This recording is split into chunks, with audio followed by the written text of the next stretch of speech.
afternoon, everyone. Here in Leyre, in the monastery, and I've had really an amazing encounter actually in these last 2 days. I didn't tell you, Emanuele, but 2 days before we meet, I started thinking that I want to meet, like you said, you're an osteopath, no? As a Yes. profession, I want to meet an osteopath in Pamplona. Like really, I was like thinking, okay, I was telling myself, you're gonna meet an osteopath in Pamplona. It's gonna help you, you know. You really need. It's okay, Davide. Don't worry. You know, I want to talk with someone about the back pain and everything. And then, yeah, we just talk randomly. I don't even know why I go out in the garden like yesterday. I just say, I don't know why maybe for a walk, but then we talk, and then I find out about you and your story. So I thought, And I was the osteopath. it was the osteopath. I didn't have to go to Pamplona. The osteopath came here to me. No, but I just want to get to know a little bit, so I can share also with those who watch the video a little bit about your story. So maybe you can introduce yourself and tell why you are here in the monastery of Leyre. Yeah, my name is Emanuele, and I'm an osteopath, obviously. And I came to this monastery in November because I have a patient that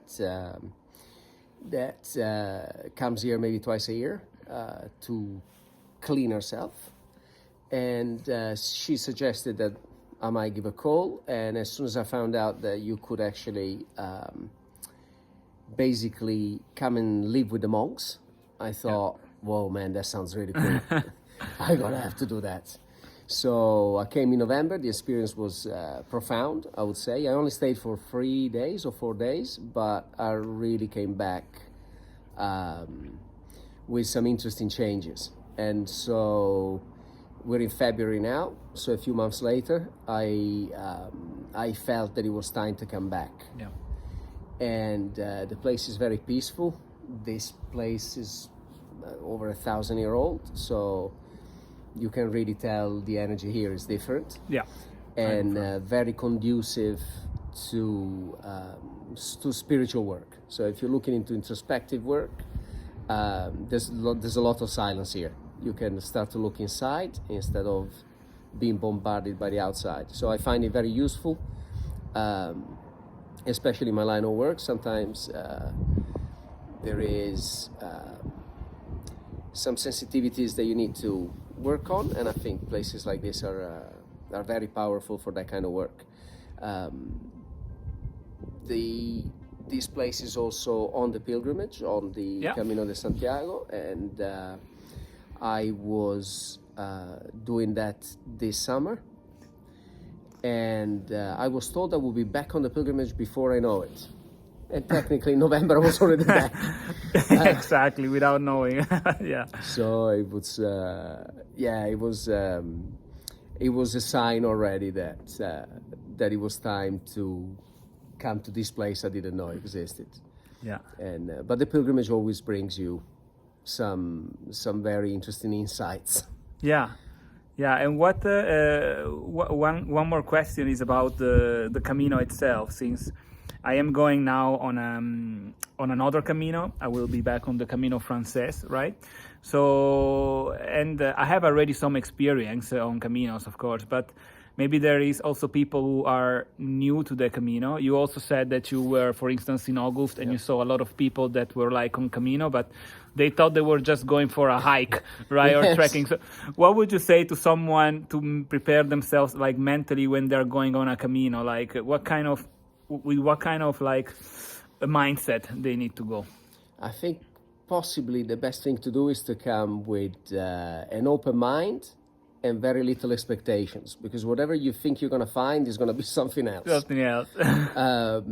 But I guess that the reason you'll be on the Camino will be because he called you somehow. And even if you think you're going just for a hike, you very quickly will realize that you're not on a hike. It's not just a hike.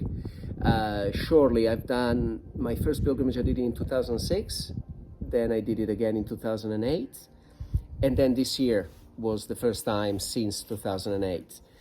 And I must say that this year I did it in August. And August is a time for a different kind of pilgrim. Yeah. Usually hikers, they think they're on a hike, but believe me, they also very quickly realize that there's something more to it. Then the hike. Yeah. Generally speaking, my experience of the Camino is that is a path of transformation, and it's like a metaphor of how you live your life as well. But this is also, I believe, is for everything. But the Camino will make you feel that even stronger, because like you do one thing, you do everything. So if you want to know how you live your life, the Camino will show you very quickly how you live your life. Because the way you face adversity, the way you face going up, or wanting to stop when you think you cannot do anymore, this is exactly the same thing you do in life. And as you will overcome your shit on the Camino, that will translate into your life.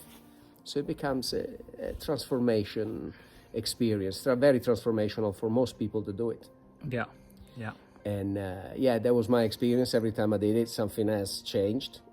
I'm not sure what's changing now since August, but I can tell that something is already You will moving. figure out, exactly. You already see, exactly. If you need to come and close yourself with the monks twice in 3 months, maybe something is not right. Yeah. Oh, Emanuele, thank you so much for the video. No worries. Thanks for the time. Good luck and buen camino. Buen camino.